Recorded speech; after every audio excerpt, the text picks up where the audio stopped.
兄弟表白吓到我，我怒骂，真他妈恶心，老子喜欢女的。自此，兄弟失踪7年。7年后，并将秘书直接将我壁咚。我冷酷拒绝，他却说，所以哪怕我变成女的，你还是不会喜欢我。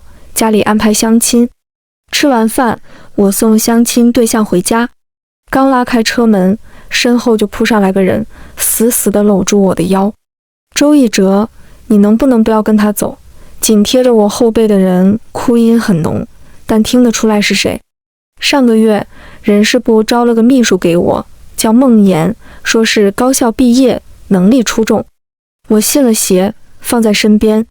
他工作能力倒是没问题，就是对我有点超乎寻常的关心，每日爱心早午餐，对我喜好了如指掌。我随意一句话都会放在心上，好像我上辈子就过他命。我想这大概是专业秘书的职业素养，但公司员工却说他想借机上位。我本来不信，直到他失手将滚烫茶水倒在我腿上。医院里，他看着我愧疚又深情的眼神，让我戒备起来。我的婚姻必然是价值交换，逢场作戏可以，谈真情就算了，更何况兔子不吃窝边草。于是我便打算辞退孟岩。通知还没下达，他倒跑来跟踪我。我恼火地扯开了他的手，孟秘书，找准自己的位置，你还没有资格管我的私事。还有，你被辞退了，明天不用来上班了。他神情一震，手足无措地道歉，对不起，对不起，我不该跟着你，我之后一定不会了。我有些厌烦地打断，我知道你对我的心思，但我对你没有一点点超过上司和下属的情感，之前不会有，以后更不会有。他呆愣在原地，像受了重大打击。我懒得看他，转身拉车门。所以7年前的拒绝只是你的借口而已，即便我变成女的，你也不会喜欢我。他声音不大，却如钝击砸在耳膜上。我转过僵硬的身体，难以置信地开口，你刚说什么？他眼神哀伤至极，唇角却强撑起一个弧度。周一哲，你还记得慕言吗？慕言，我大学最好的朋友。他长得秀气，内向腼腆，却正因为如此，被诟病没一点阳刚气。初见时，他被室友关在宿舍外，明明一脚就能踹开的门，他偏偏忍着。我不是爱管闲事的人，看他窝囊，也懒得插手。直到看见他的报告书被他3个煞笔室友扔到垃圾桶，他抱着泡烂的纸张，蹲在大雨里，垂头丧气，像只被遗弃的小狗。我没忍住，走过去给了他一把伞。自此之后，他开始频繁地出现在我身边，又是道谢，又是送水送饭。我以为他想让我当他的保护伞，他却一脸真诚地告诉我，要以很多倍的好来回报我的好。我暗笑，一把伞而已，算得上什么好？但当他再次被欺负后，我把他室友狠狠揍了一顿，还把他拉到我的单人宿舍，跟我一起住。同学们嘲笑他抱大腿，就连跟我关系好的朋友都让我防着他。我却实在不明白，一个会做饭、会煲汤、家务活全能、随叫随到、听话呆萌，还能陪我聊天打游戏的小跟班，有什么可防的？然而我单纯了，这货竟然在毕业典礼上当着全校师生的面给我表白。周一哲，我被人笑了4年的窝囊废，今天我想勇敢一点，再勇敢一点。我想告诉你，我很喜欢你。他站在台上，满眼期盼地看着我，似乎在等待答案。众人的调侃和尖叫响彻整个礼堂，甚至还有人冲我撒彩带。震惊、羞恼，包括莫名加快的心跳混杂在一起，朝我袭来。朋友在旁边笑道，就给你说防着点吧，你拿人家当兄弟，人家他妈想睡你。一下子怒火冲顶，我冲着台上大吼，你他妈恶不恶心？老子喜欢女的。全场瞬间寂静，随之爆发大笑。我气恼离开之前，台上只剩一个僵直失措的身影。自这之后，他消失了。但万万没想到，再见会是这般场景。深夜的卧室里，我盯着天花板，长长地叹了一口气。慕言，我怎么会忘掉呢？可是，他怎么会变成他呢？难道他真的是因为我才变性？7年前，我惊慌失措地逃掉了。7年后，面对他即将脱口而出的事实，我再次逃走了。这样的爱让我觉得害怕，但我还是打脸了。越控制自己不去想，记忆越失控。慕言和梦魇2个完全不同的形象交叠在一起，无时无刻不折磨着我的情绪。终于，我开车去到他的住处。有些事我想当面问清楚。刚走到他家门口，就听到房东上门催缴，骂骂咧咧，语气不善。小姑娘长得漂漂亮亮，成天拖着房租，算什么事？我告诉你，今天要么把钱交了，要么带着你东西滚出去。他低声下气恳求，叔叔，麻烦您再宽限2天，我最近失业了，我找到工作立马把钱给您。这话我都听几次了。不行，你今天必须给钱。他依旧祈求着。房东奸笑一声，没钱是不？这样吧，我给你出个好主意，你陪我睡一觉，就当免你1个月房租了，很划算的。我一听这话，直接踹开没关死的防盗门，没等老男人说话，就将其踢翻在地。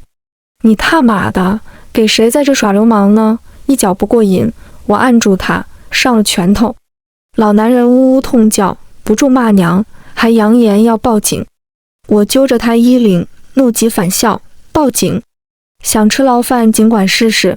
我甩了张名片在他脸上，权势地位在压制人渣时格外高效。老货瞅了眼名片，陡然变了脸色，嘴里的脏话换成了连连道歉。不报警，不报警，是我该死，我不该起坏心思。您大人有大量，放我这一马。我还有老婆孩子，孩子这个月就要结婚了，丢不起这人啊。早干嘛去了？刚才不是挺横吗？老东西点头哈腰，不敢吭声。我没空跟他纠缠，骂道：滚，以后别让我看见你。他屁滚尿流地爬走。慕言悠悠出声：你把他打了，我住哪？我皱眉看他，哪不能住，非得受这气，不识好歹就算了。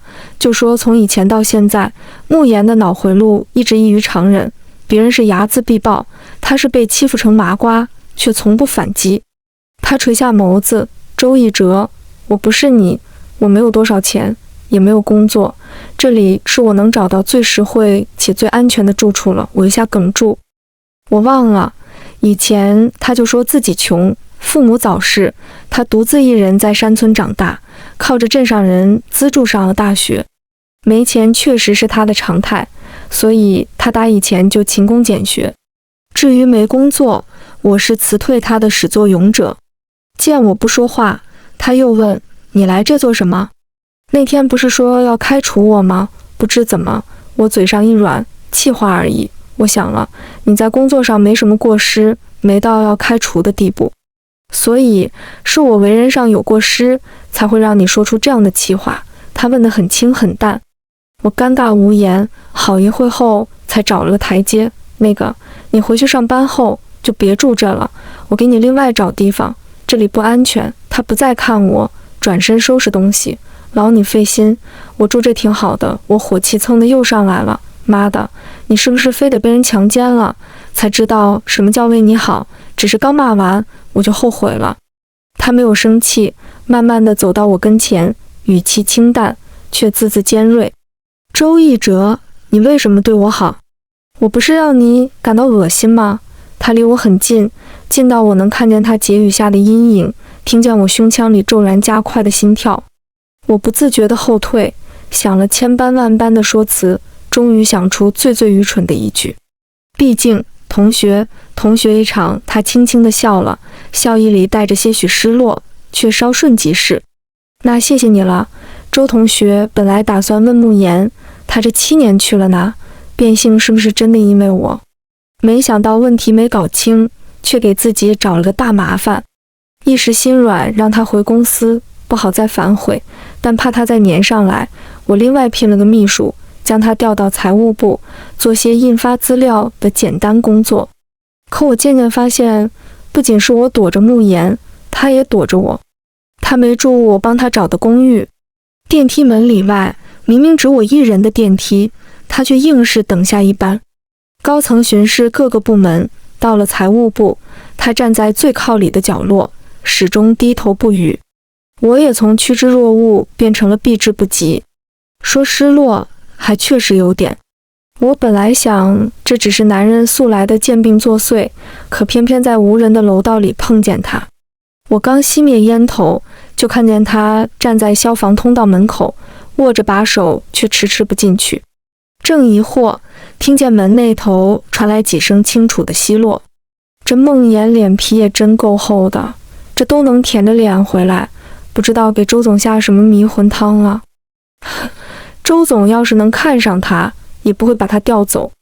折腾一顿，还不是廉价的付出，连个像样的包包都没有，成天背个烂帆布袋子，简直笑死了。公司里避免不了闲言碎语，但不知道是不是以前护着他成了习惯，他那静立的身影竟让我有些气愤和不想承认的心疼。我鬼使神差地走下台阶，走到他身后，用手捂住了他的耳朵，就像在大学里他被人嘲笑一样，我也是这般捂住他的耳朵，挡住流言蜚语。他没发现我的靠近，吓了一跳，转头看见是我，愣住了。我也立刻反应过来自己做了什么，要我说就是太贱了呗。哈哈哈，确实。哎，烟抽完了没？走了，回去干活。人生渐远，我和他依旧保持着刚才的姿势，软软的耳朵紧贴着我的掌心，手腕甚至能感受到他侧脸的温度，细腻微凉。我回过神来，急忙拿开手，整个人尴尬到地心。他却抓住我的手，语气兴奋：“周一哲，你还是在意我的，对不对？”他忽然的靠近和期盼的眼神，让我再次陷入慌张。我用力甩开他，往后退了好几步，沉声说：“你别想多，你知道的，我只是见不惯别人多嘴多舌而已。”他表情僵住，好半晌后才恢复正常。谢谢周总帮忙，是我越界了。客气的语气让我哑然，只能转身跨上台阶，逃一般的离开。因为楼道一事，我骂了自己好几天煞笔，未料煞笔的事还在后面。我和昔日的大学朋友喝酒，喝得有点多，散场前朋友说叫车送我，我摆手推辞，没事，让慕言来接我。说这话时，我真的以为还在7年前。那时我爱和朋友喝酒畅谈，每次喝醉都会打电话给慕言，无论多晚，他都会骑着他的小电动车来接我。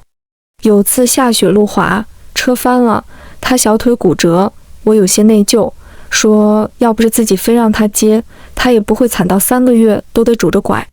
他却安抚一笑，没事，等我腿好了还去接你。我骂他傻，他却说他愿意。他的愿意成了我的习惯，以至于他离开的7年里，只要我每次喝多，都会不自觉地拨打那个已注销的手机号码。打了电话，我就倒在沙发上昏昏睡去。不知过了多久，耳边响起嘈杂的议论声。卧槽，周少是不是精神分裂了？拨错电话了吧？这怎么可能是慕言？慕言变女的了？哈哈哈哈哈哈！怎么可能呀？美女，你是不是进错包厢了？哎，赶紧把老周摇醒问问。我还暗笑自己怎么做梦都与他有关，却在朦胧间看见他的身影。我笑着起身，摇摇晃晃地走上前。慕言，你来了，走吧，我们回宿舍。他却不走，我凑近捏住他的双颊。干嘛？平常都不生气，在我的梦里怎么生气了？来，笑一个。记忆中毫不设防的笑脸并未看见，反倒指尖被冰凉的泪水浸湿。我还未完全清醒，就听见一句不轻不重的反问：周一哲，这么戏弄我好玩吗？我们一起言想确认真实与否，却在光线的交替下看到了那张陌生又熟悉的脸，清秀干净，却眼眸挂泪。我大梦方醒，你怎么在这？他淡淡开口，你叫我来的。朋友们一下炸了锅。卧槽，真的是慕言吗？我滴个乖乖，竟然变性了！别说，这女装造型还怪适合她的，有点清纯小白花的调调。不是，她大学那会要是这样，老周不要她，我要她呀！我一脚踹倒高脚椅，吼道：“全他妈闭嘴！走，出去说醉意完全醒了。”我拉着慕言的手就往外走。刚出娱乐城，他就甩开了我。我没什么跟你说的，既然你醒了，就自己回去吧。说完，他便要走。我几步挡在他面前，我有话跟你说。他冷哼一声，说什么？说你明明不喜欢我，却要我来接你，还是说只有你一个人羞辱我不够，还要加上你的朋友？我匆忙解释，不是，我喝多了，稀里糊涂就拨了你的电话。我没想到你真的会来。他却笑了，笑意凄凉哀伤。周一哲，你是没想到我会来，还是想测试我对你到底能做到什么份上？曾经你充当保护者的角色，让我觉得有你真好。实际上你也习惯我在你身边，仰视着你，关心着你。我原本以为是我太缺爱了，是我离不开你，可讽刺的是，我也成为了你的习惯。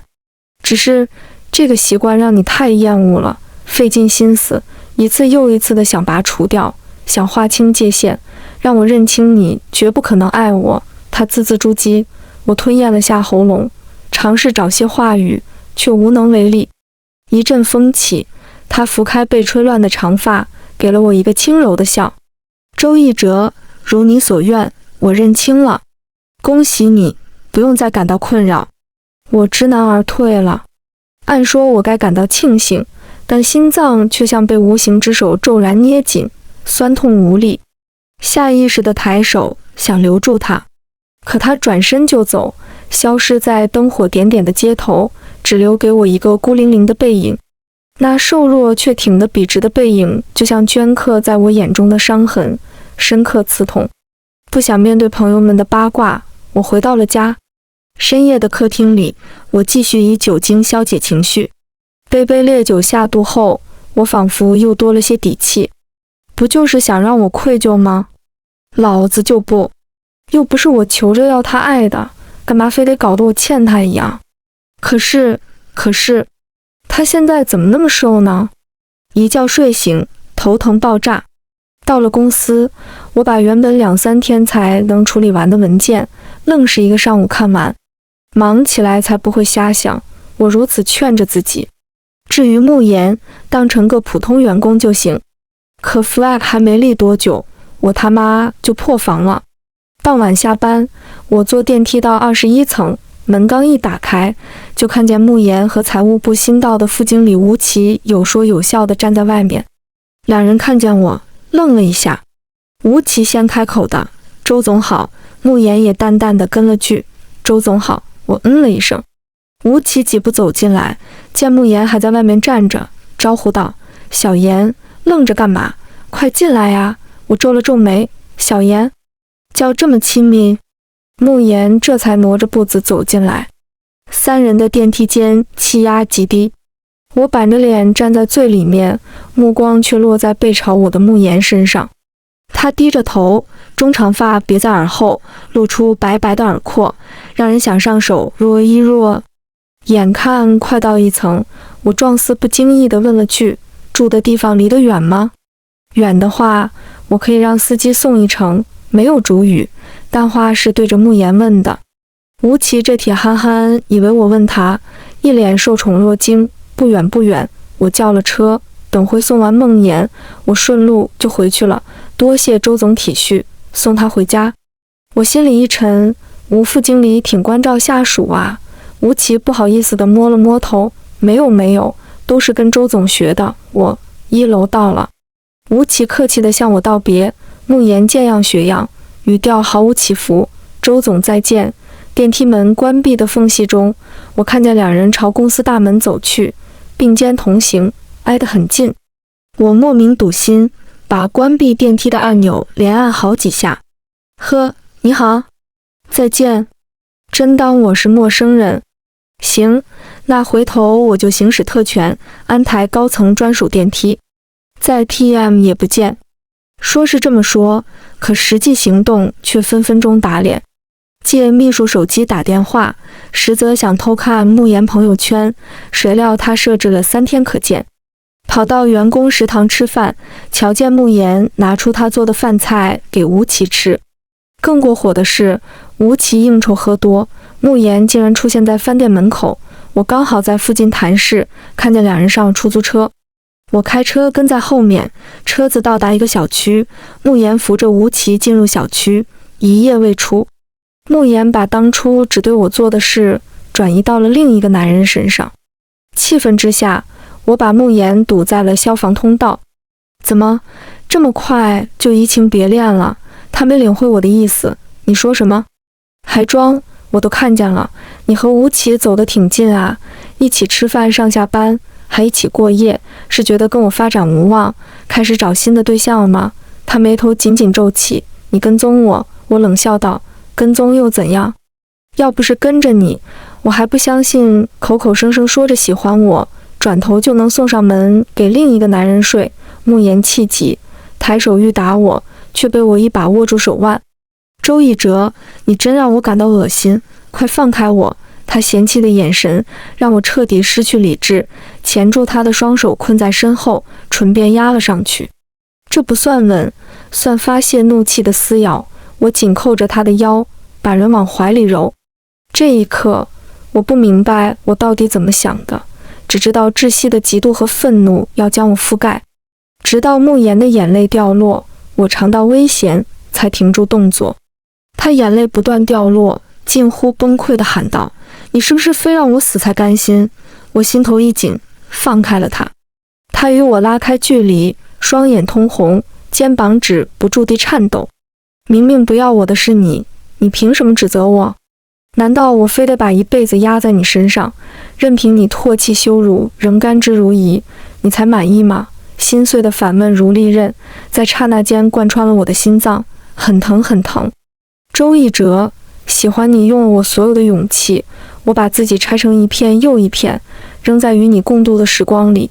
我不怪你不喜欢我，可是能不能不要这么对我？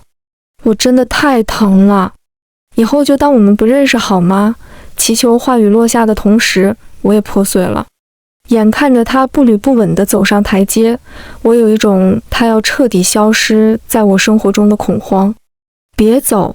但是他没有停，挽留不住他，我失去了理智。所以你现在是打算隐瞒性别，找个普通男人接手吗？他要是知道你是男的，可是刚说一半，我就后悔了，懊恼自己怎么又口不择言。他扶着栏杆，却没有回头。周一哲，你知道的，我从不会骗人的。况且，你怎么知道我未来的另一半不会接受呢？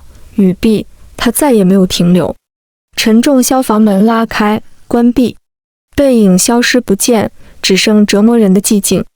自与慕言重遇后，一人独饮成了我的常态。他说过的话像凌迟酷刑，连酒精都无法麻痹。接受别人，忘掉我。从此之后，记得另一个人的喜好，给他做饭，喝多后接他回家，一起同行，一起变老，再也与我没有关系。单单是想一想，我都受不了。胸口像是放了块巨石，稚闷酸涩，痛到无力。我突然后悔招惹他，若是从始至终放任不管，也不会难受至此。转念一想，即便时光重来一次，我还是会义无反顾地走进大雨中，给他一把伞，为他出头。回忆翻动，笑着的他，哭着的他，倔强的他，每一个不同的慕言像刻印一般，早都深入我的骨髓，只是我一直逃避。这一刻，我终于醒悟，不是不喜欢，而是将世俗面子置于真实感情之上。真正勇敢的是他，我是个彻头彻尾的逃兵。爱而不自知，终将要用醒悟的彻骨之痛偿还。碍于慕言故意躲着我，我舔着脸去了财务部的员工聚餐。财务部上下诧异我为何出现在此，恭敬之余，个个坐立不安。经理点头哈腰的斟酒，穿着精致的女员工争相往我跟前凑。我目光全在慕言身上，他坐在对面，默默地拨弄饭菜，吴奇在旁边，时不时地给他夹菜，期间还有女员工打趣两人般配。我死死盯着两人，心想明天就把吴奇调离公司。经理发现我看慕言，招呼道：“来来来，梦妍，快敬周总一杯酒。之前周总一定不少照顾你，你可得好好感谢感谢他呀。”而我几乎下意识地开口，他喝不了酒。瞬间，所有人一静，全都惊讶地看向我，似乎猜测我为何知道。我当然知道，大学那会，我只是让他尝一口果酒，他都死活不答应。当时我想，人若是这辈子不能醉一场，该是多大的遗憾。但无论我怎么劝说诱导，他都滴酒不沾。面对众人惊诧，我懒得解释，想着误会我和他有关系最好。可正当我暗暗得意时，吴奇却看着慕言说：“哎，那上一次吃饭，我给你倒酒，你怎么没说啊？”话音落下的刹那，我手中的高脚杯也裂成碎片。经理惊呼：“呀，周总你的手！”有眼色的员工赶紧说旁边有药店，急匆匆地跑去买纱布。慕言显然也惊到了，他愣愣地看了我几秒，连一句话都没有。皮肉之痛算不得什么，我只是觉得自己像个无比可笑的小丑。包扎过后，众人也无心吃饭，便提前散场。到了饭店门口，司机早已在等着。上车后，我吩咐司机等会再走。隔着玻璃，我紧盯慕言的身影。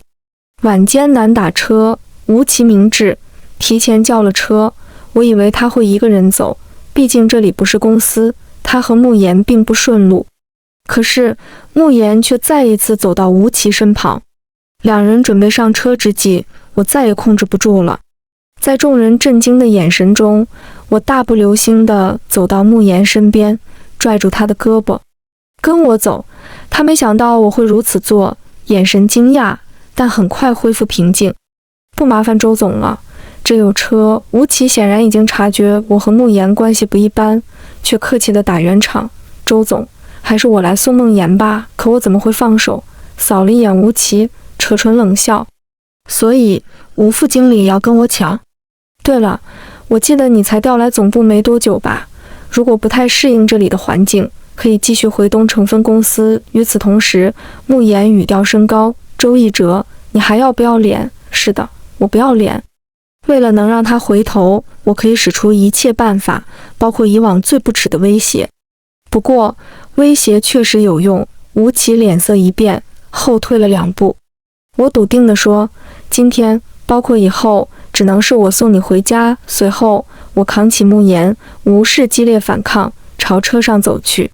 一众员工早已傻眼，但我不是7年前的我，这个决意抓住慕言的我，无论是世俗目光还是重重阻碍，都不会再放在心上。上车后，慕言似笼中困兽与我缠斗，我亦用尽力气控制着他。刚过红绿灯，他全力挣脱，扣开车把手，跳了下去。我大惊失色，跑下车，只见他一瘸一拐向远处跑去。心疼的同时，他视我如洪水猛兽的态度让我挫败到极致。我追上去，刚扣住他的手腕，就被狠狠甩开。“不许碰我！”近乎崩溃的大吼，将我定在原地。他擦拭决堤的眼泪，转身前行。看着他决绝的背影，我崩溃了。以前我只是让你喝一口果酒，你都跟要死一样，凭什么他给的你就喝？他对你到底有多好，能让你大半夜跑去接他，还在他家过夜？明明那么喜欢我的是你呀，你凭什么说不要我就不要我了？我越喊越委屈。慕言猛地回头，情绪比我更加激烈。我就不要，就不要。为什么我要被你一直践踏？你从来没当我是个平等的人对待，你永远只会责怪我，责怪我喜欢你，责怪我不喜欢你。周一哲，实际上你根本不配得到别人的喜欢。我这辈子最后悔的事就是喜欢过你。他的话彻底将我击成碎片，唇间尝到咸涩，我才反应过来自己已泪流满面。可是在他再次远去，我还是忍不住追随着他的背影。曾经，我给他留下无数个避之不及的背影，那时的他该多么难过呀！如今，我得到报应了。深夜的街头，两个拉长的身影一前一后地走着，不知走了多久，到了慕言所住的单元楼下，他停住脚步。你再向前一步，我立刻就去死！我猛地顿住步子，眼睁睁地看着他上楼。虽知痴等无用，但我还是不想离开，在楼下坐了一夜，仿佛距离能缩短思念的长度，即使触碰不到，我离他也近一点。之后的每一天，我都在他楼下，有时在车里，有时在院子里踱步，有时在单元门口蹲着等候。我像一个亲手掐灭火光又期盼燃起希望的守夜人，在一个又一个漫漫长夜中幻想着他回头。那天决裂之后，慕言辞职了。他刚开始窝在家里不出来，我怕他出事，天天敲门询问他好不好。他被敲烦了，总是隔着门叫我滚。我担心他饿着，每天送菜送饭，但他一口都没吃，以至于放在门口的塑料袋堆积如山，瓜果蔬菜相继腐烂。最近，他终于走出房门，不过不是去买吃的，就是下楼倒垃圾，看见我视如空气。直到他生日那天，我提着蛋糕，妄想和他一起庆祝，妄想能同7年前我第一次为他庆祝生日一样。他闭着眼许愿，呆呆地说出希望年复一年，我最好的朋友在我身边。当时我笑他傻，如今才知道傻的是我，竟没听出他真正想说的是最喜欢。我蹲在楼下等了好久好久，等到夜色变深，细雨转急，却看见他从吴奇的车上下来，他们拥抱说再见。他走过来，看见暗处的我，顿了一下。周一哲，苦肉计对我没有用，我撑着发麻的双腿站起来，将手里的蛋糕递到他面前。幸好盒子没有湿，你拿上去尝尝吧，不太甜，是你喜欢的。他愣了一下，周一哲，你还没清醒吗？我苦笑，清醒了。我早都知道自己很久之前就喜欢你，却不敢承认，胆小鬼的是我。他的唇角勾出嘲讽，别骗人了，你哪里懂得什么叫喜欢？雨珠化成利器，砸在全身，让我疼得不由弯下腰。你走吧，蛋糕我和吴奇吃过了。清淡话语似致命一击，在刹那间搅得我血肉模糊，浑身湿透，膝盖发麻。我仍旧固执地蹲在雨中，好像这是对自己感情迟钝的惩罚，亦是减缓内心炙痛的唯一方法。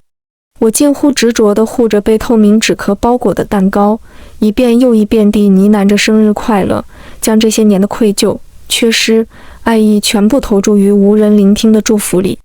视线模糊之际，雨好像停了，抬起头，却发现慕言不知何时站在我身旁，他朝我递来一把伞，就如当年我对他那般。我哭了，抱着他的小腿，像孩子般嚎啕。能不能不要放弃我？你再试试吧，别知难而退。我很简单的哭到心肝脾肺都要炸裂，哭到他带我上楼。热茶放在我面前时，我还在止不住地掉泪。周一哲，你能不能别这么无赖？他语气很是无奈。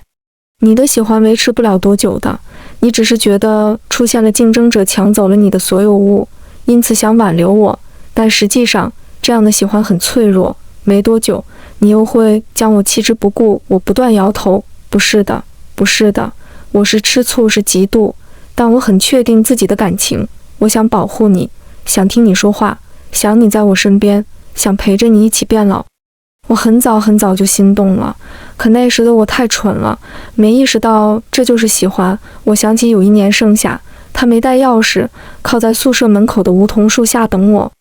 光线透过树影照在他脸上，他熟睡中皱起眉头。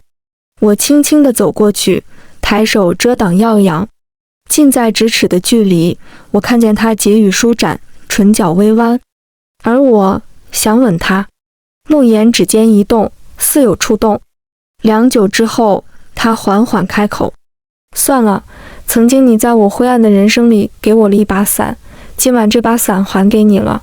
我们扯平了，对上他平静如水的眼神，我心口痛到只能用手紧紧按住才能喘息。隔了好久，我才颤抖地站起来，明知无望，却仍旧讨好地笑着。那我先走了，你记得好好吃饭，把自己养胖一点，走路时注意看前面，别老低着头。缺钱可以给我打电话，虽然我知道你不会，但拜托你遇到困难，把我列入求助者的范围内。他静静地看着我，抿了抿嘴，却终是没有说话。我挪航般地走到防盗门前，握住门把手准备按下。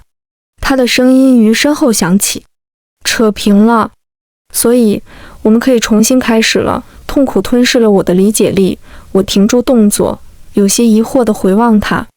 他朝我走来，停在离我2步远的地方，眼神中有怀疑担忧，但更多的是坚定。周一哲，我再相信你一次吧。被遗落荒星的孤独者，在这一刻被心软的神打捞了。我得到了拯救，几乎没有丝毫犹豫，将他拽入怀中，唇边附上他的。泪水于唇齿间流转，被交缠的气息蒸发掉，酸痛和想念全都注入其中，仿佛吻得够深，伤痛怨恨就能消散得越快。深吻结束，我不舍得在他耳边呢喃：谢谢你，谢谢你。他靠在我肩膀上，喘息连连，语气悠悠。周一哲，不是你追到我的，是我太没出息了，我不想原谅你的。可是我忍不住，我知道他从小到大没获得过多少爱，我那不值一提的保护便能让他不顾一切的付出。不是我多么好，是我在他生命里出现的时间恰恰好，所以他才爱了那么多年，不忍放弃。要感谢的人是我，感谢他心软，于这道追爱的难关中升起荡感，饶过了我。我拼命点头，将他搂得更紧。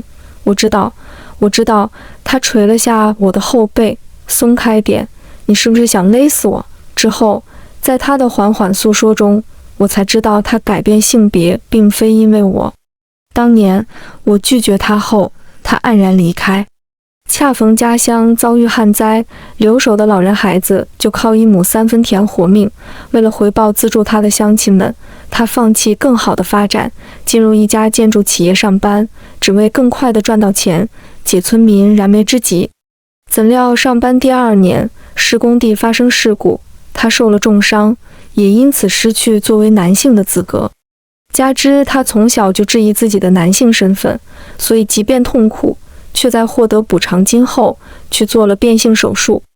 所以周一哲，我不是因为你保护我才喜欢你，我可能对你预谋已久了。我抚了抚他的发，喜欢就是喜欢，是男是女都没关系，反倒是我心疼你活得太辛苦。他轻轻地眨了眨眼，睫毛上有细微的湿润。以后应该不会那么辛苦了。我吻上他的唇，极尽温柔。是一定不会。彼此敞开心扉后，我们聊了一夜。清晨醒来，我和慕言挤在沙发上，合衣而眠。他翻身时，无意碰到我的大腿内侧，我痛呼一声。他没完全清醒，手却得寸进尺。这是什么？割了我半天，我咬着牙，抽泣反问：你觉得是什么？他眯着眼，疑惑地了2声后，猴似的跳起来。你这也太……他说到一半，刷得红了脸，背过身去。我看了眼他着急忙慌穿反的拖鞋和紧扣的脚趾，笑道：你满意就行。如我所料，他耳根更红了。我按了按他头顶的呆毛，洗漱上班了。整理好后，我准备出门。他站在鞋柜旁，脸上还带着未完全消散的红晕。我不去公司了。我啄了啄他的唇。你不想去就不去。我从钱包里抽出副卡，放在鞋柜上，笨拙地说：我可没看不起你的意思哦，我就是随大流，上交工资而已。他红了脸，我忍不住又吻了吻他。依依不舍之际，他突然说：你去公司不要为难吴奇，他人其实挺好的。我有些吃味，小声嘀咕：是啊，好到你差点不要我。他拍了我一把，叫我赶紧滚去上班。之后我才知道，吴奇是他老乡，因为他俩在财务部都是新人，被人轻视，所以才走得近。做饭是为了感谢吴奇照料，接受喝酒是心情不好时的慰藉，跟吴奇没关系。至于过夜，是吴奇喝多了，拉着慕言哭诉当年因为穷被前男友甩。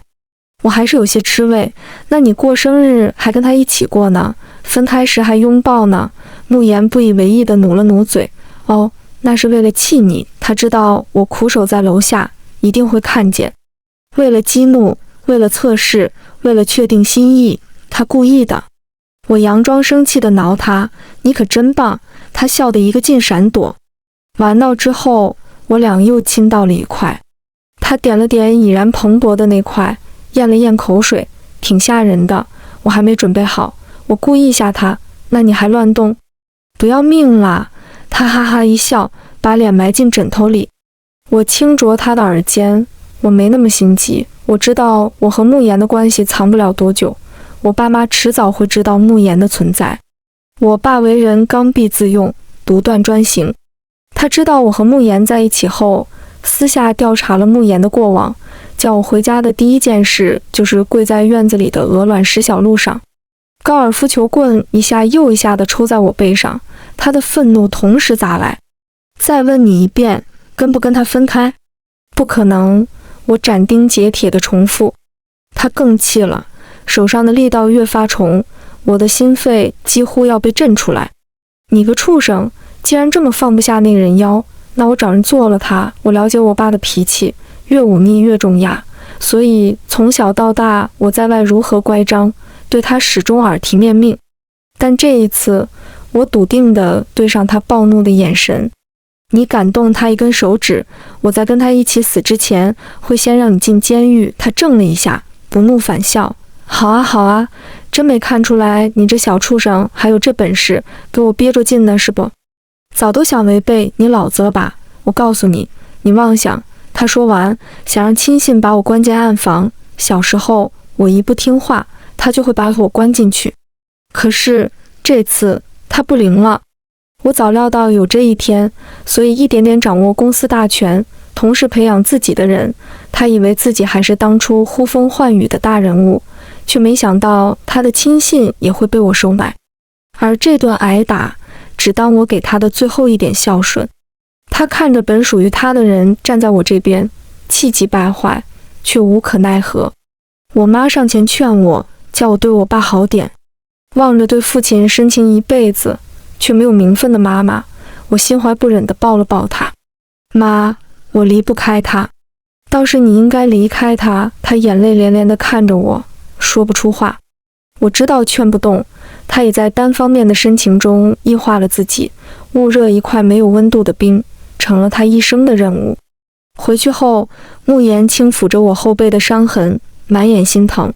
我握住他的手，说：我没事，但我求你一件事，无论如何，请你不要放弃我。他重重地点了点头。好，只是我没料到我爸的卑劣，他威胁不到我，便从慕言下手，将慕言变性一事大肆宣扬。更过分的是歪曲事实，告知慕言的乡亲们，他变性是为了被人包养。山里的人保守，对此难以接受。看着慕言长大的村书记打来电话，数落慕言怎么能变成这样，字字句句全是失望。慕言深受打击，在短时间里迅速消沉。我怕他出事，无时无刻都陪着他。但百密总有一疏，公司开股东大会，作为最高管理者，我必须出席。我答应慕言最多2个小时回来，可是我守诺回家，他却没在，打电话也关机了。我以为是我爸的人带走了他，转念一想，老头子被我气得已经进了医院，他的身边整日都是我安插的看护，即便有心也无力找慕言麻烦。可心慌无法平复，比起我爸，慕言的情绪更让我担心。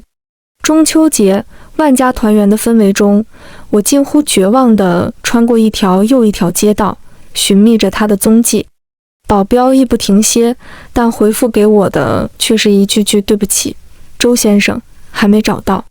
我甚至派人前往慕言的家乡，想着他是不是回了老家。恐惧、后悔几乎要填满我整个内脏，懊恼自己怎么能放他一个人在家，懊恼为什么他说保镖整日看着他感觉烦，就大意调离。无数种可怕念头跳出，一度觉得他那天看电视剧里的苦情主角说我要是这么惨，早都不活了的玩笑话，都是认真的。在路人讶异的眼神中，我崩溃大哭，却丝毫不敢放慢脚步。奔走之间，又回到了所住的小区门口，再也控制不住全身的疼，顺着水泥柱子滑坐在地上。我抱着膝盖，全身失去知觉，整个世界的声音都关闭了，空得我快要死掉。突然，一个诧异的轻柔的声音在循环的无望中精准地捕捉到我：周一哲，你怎么不回家？那一瞬，整个宇宙的活力都涌进我即将死去的心脏里，在短暂停滞后，跳出起伏跌宕的折线。猛地抬头，只见扣着卫衣帽子的慕言提着花花绿绿的塑料袋，站在路灯暖暖的光影下，用一如以往清澈的双眸望着我。我于刹那间活过来了，热泪涌出。我等你来接我呀，就像过往那一个个酒醉的深夜，他不来接我，我好像就没有家。他揉了揉我的脑袋，怎么哭成这样？我把他的手从头顶拉下，握在掌心里，没有说话。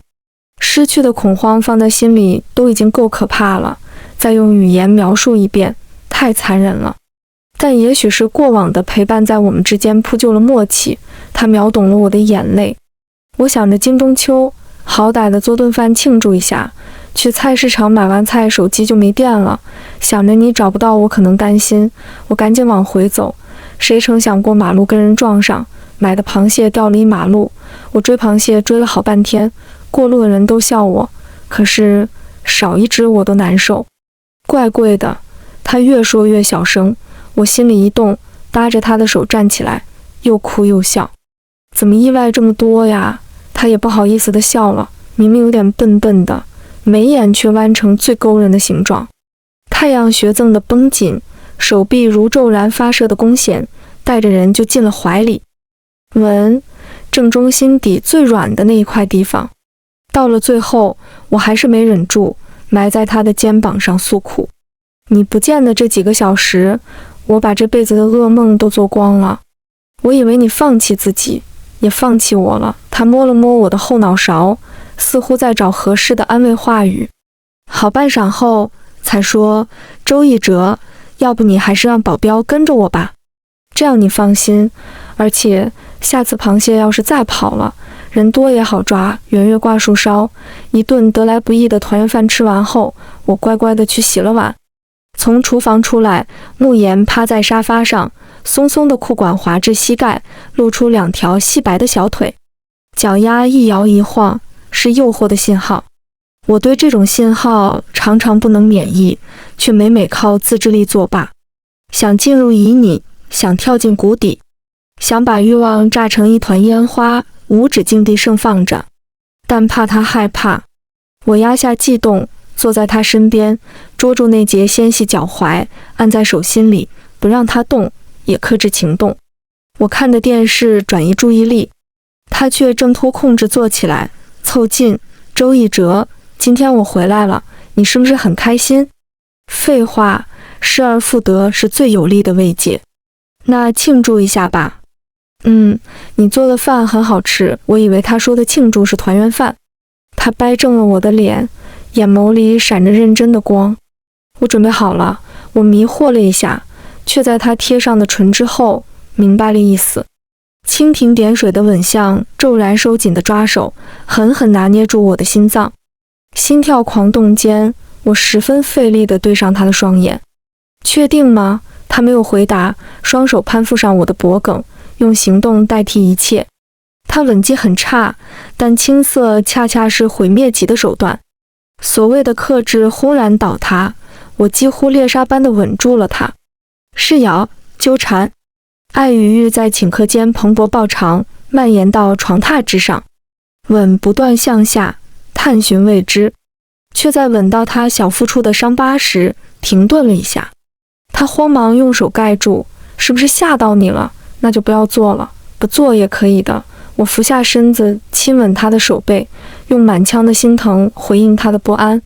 他于安抚中缓缓地拿开手，将自己再次交给了我，而我于伤痕上落下极尽虔诚的吻。我爱你，这是很早就埋在心底的真心话，却迟到了这么久。慕言愣了一下，眼角溢出细碎的泪花，回吻住我。终于，过去一笔勾销，从此真心相付。窗外藤蔓的阴影投射进来，捆绑在交缠的身体上，让我们休想再分离。在长久的欢愉中，人生碎成一片又一片，热情被全部吞咽。待到万籁俱寂，只剩八音盒在角落里叮咚吟唱。然而晨起，新生的爱欲又再次响起，是在宣告不死不休。